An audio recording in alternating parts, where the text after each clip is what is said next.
This is John Black, Super Chemist. Now, in the last video, I had a video called Chromium Chemistry, and I left off where I had chromium hydroxide. This is part two of that video, where I continue to take the chromium hydroxide up to potassium dichromate. But also, two videos ago, I did a video where I showed how to take the chromium hydroxide and make potassium dichromate. This is part two of that video also because I'm going to incorporate the stoichiometry from that video, meaning I'm going to have grams and milliliters telling you how much I put in, and it will reflect what I did in that video on how to make potassium dichromate. So this is a part two for two different videos, okay? And we're going to start out with the chromium hydroxide. What happens here is this insoluble chromium hydroxide, it has these ligands, as we know, right? And that makes it acidic because we know water can be acidic or it can be basic. But when you put it in with this sodium hydroxide, this is really basic. So what will happen is just like an acid and a base, what are you going to make? Salt water. Here's your salt. And then I didn't write it down, but it also makes water, obviously, 3 waters. So here's what that salt looks like. You can see it's like a khaki green. There's a little bit of chromate in there, but 99% of it is that green coordination complex. Now this is what I got extra from a couple experiments. Each good experiment, I got at least 2 grams of this back, so that means it didn't react to go on to the next to go on to make chromate. So if I added 44 grams in, really only 42 reacted. 2 of it made this, but it didn't continue on to the chromate. I always end up with at least a little bit left over. Now you can use this green salt next time you're going to make some potassium dichromate from chromium hydroxide, and just use this as the chromium hydroxide. Meaning if you're 2 grams short of the chromium hydroxide and you have 2 grams of this green salt, just throw 2 grams of the green salt in and pretend it's chromium hydroxide. It'll go through the same reaction, and that way you won't waste it. This deprotonates that, right? And look how all these H2Os turn into OHs now. See there? And it also, each time it does that, if it takes a proton off each time, and each time it used to be neutral, now it's -1, -2, -3. And I have that right there. And it does it 3 times, and that's why you get 3 sodiums. So that'd be +3, -3. So finally we're into the experiment that I did. I took my chromium hydroxide, which is insoluble, and I took 3 moles of sodium hydroxide. It's a 3-to-1 ratio. 3 molecules, 3 moles, whatever. To get this green-brown colored salt. It's called sodium. This is the same formula for it as this. Sodium chromium hexahydroxide coordination complex salt. It's a greenish brown color, like a khaki green. There's what that salt looks like.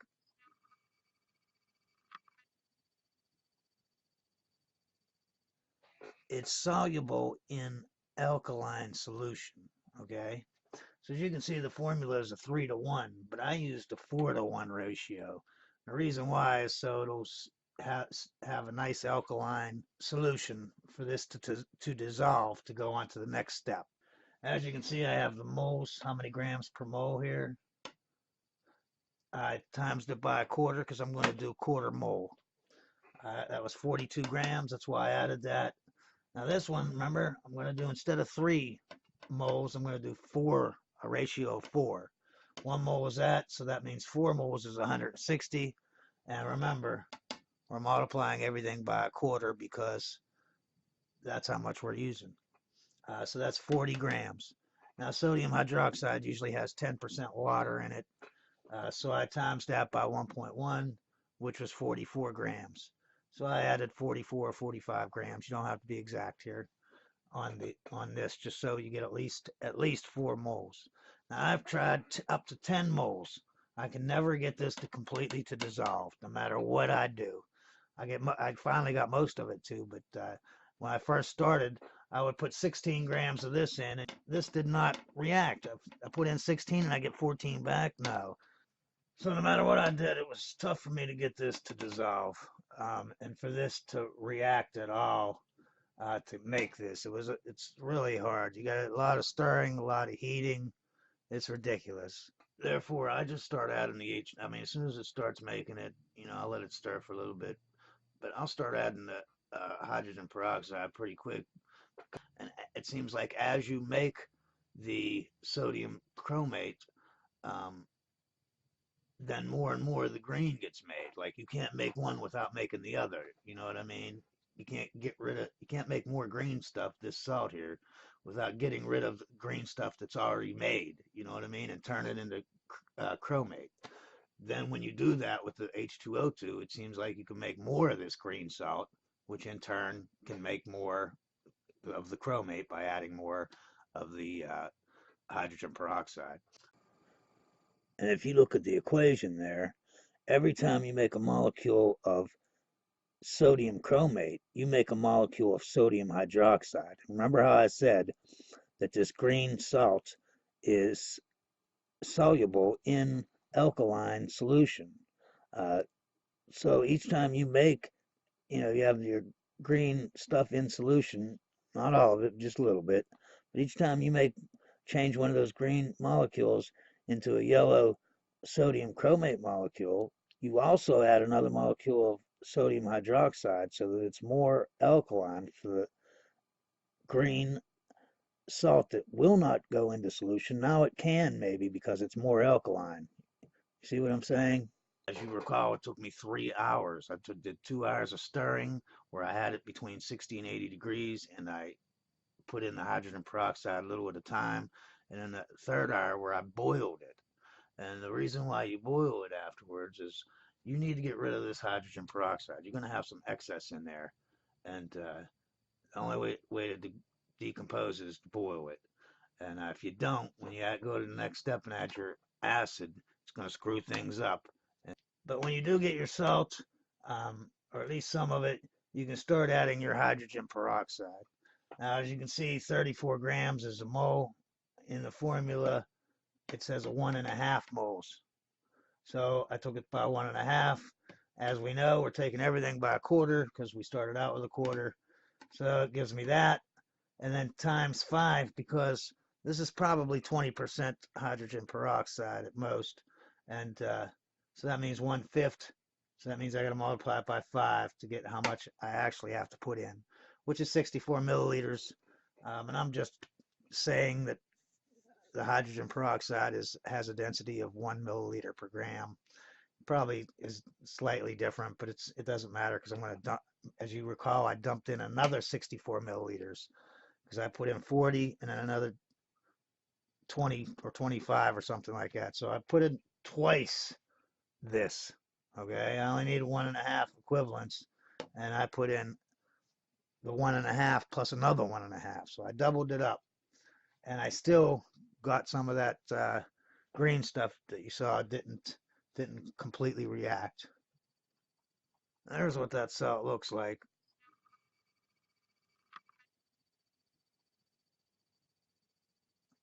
That was what I got as byproduct in the last that didn't react. So that's probably a gram or two. So anyways, you put in your H2O2 and it will oxidize it up to the sodium chromate, right? This is how much it is per mole times the 25%. This is what my yield should have been. And this is how much this is going to make, because it's going to make 40 grams per mole times your quarter is 10 grams. But up here, you added in an extra 10 grams. So there's 20 grams you have in there. As you're done, when you're done finally getting this to react and you give up on the last bit of that, getting this last bit of salt out of there, you filtered it, condensed it down. I boiled off some water so that it was saturated, you know what I mean? Totally saturated, almost ready to precip the salt out. And the reason I do that, take the water out, I'm going to have to do it anyway at the end. So whether I do it now or then, what's the difference? But if I do it now and I get this as concentrated as possible, I won't, when I go to this step here and add the acid in, I won't have to add as much. So I'm going to have to add this much in to neutralize it, but then I also have to bring the pH down to 1 or 2, right? Obviously, if I'm going to need a lot more HCl to get a gallon of neutral water to get it down to the pH of 1 or 2. And you got to get the water out anyway, so you might as well do it now. So I got my sodium chromate, and at most it was 40.5 grams. That's a quarter mole. As you can see, the next formula, I want to add acid to neutralize this sodium hydroxide and to get the pH to a 1 or a 2, where the pH paper's red. 100, if you get the stuff that's concentrated, 32% or something like that at the Lowe's or whatever at the hardware store, that's about 10 molar. That means 10 moles in every liter, which means 1 mole in every 100 milliliters, right? So I need a half a mole for this, right? 20 grams, that's a half a mole. And I need a quarter mole for the reaction because I got a quarter mole of this, right? I need equal 1-to-1 ratio, or quarter mole, that's the same, right? 1-to-1. And that adds up to 3/4 of a mole, which is 75 milliliters, and you know that because 1 mole is in 100 milliliters, and 75% of that is 75 milliliters. So I added that, and I got a pH of 8, if you recall. Once you see a neutral pH or close to it, you'll see a lot of precipitation. Now, I made the mistake in the video of not filtering that out. Sodium chloride is not as soluble as everything else. It should be mostly sodium chloride. I should have filtered that out, and I didn't. Big mistake. Next time I will. And you need to do that before you add your extra 20 or 40 milliliters to get the pH down to 2 or 1. Because if you wait till after that, it'll all dissolve back into the liquid. Then I had to add between 20 and 40 milliliters of HCl to get that pH down to the 1 or 2. Now, originally, I wanted to use potassium hydroxide and acetic acid, my acid. That way I'd be done right now. This would already be potassium.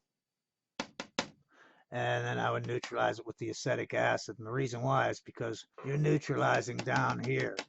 And I would rather have a potassium acetate because it is so soluble. I mean, it's unreal how soluble it is, that you don't have to worry about how much is in there because your dichromate is not soluble.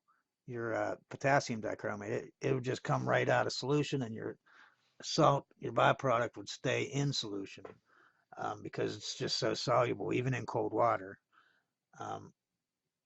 I used hydrochloric acid, which is kind of bad because you don't want any chloride ions in there, because when you use the dichromate, you're going to usually put sulfuric acid in it to make chromic acid, and if you do, it'll make chromochloride if you have any chlorides in there. That's actually how you test for chlorides. Anyway, but it's nice and cheap, it's nice and strong, so you don't have to add as much. It's just I like the hydrochloric, even though it's going to have the byproduct in there a little bit. I'll just recrystallize that out. If you're making chromochloride, it's great though, so you don't have to worry about it. So my byproduct, when it reacts with this, is going to be sodium chloride, right? And sodium chloride is pretty much the same solubility whether it's hot or cold water. It doesn't really matter.